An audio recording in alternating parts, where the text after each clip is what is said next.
So when you hear the words homeowners association, what comes to mind?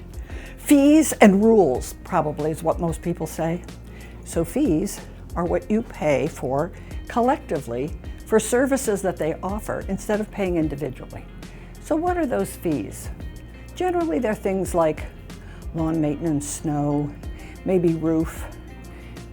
Just depends. Some even offer things like septic. My homeowners association actually offers me basic home internet, phone, and cable. It just depends. Rules, oh my gosh, what are rules that they have. Oh, things like you have to get your dryer vent cleaned every couple of years, or you need to get your deck stained or painted. Well, dryer vent's kind of a safety issue, and keeping your deck in good condition is maintenance and preservation.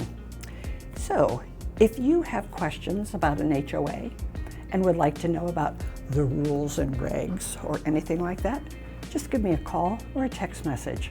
Happy to help.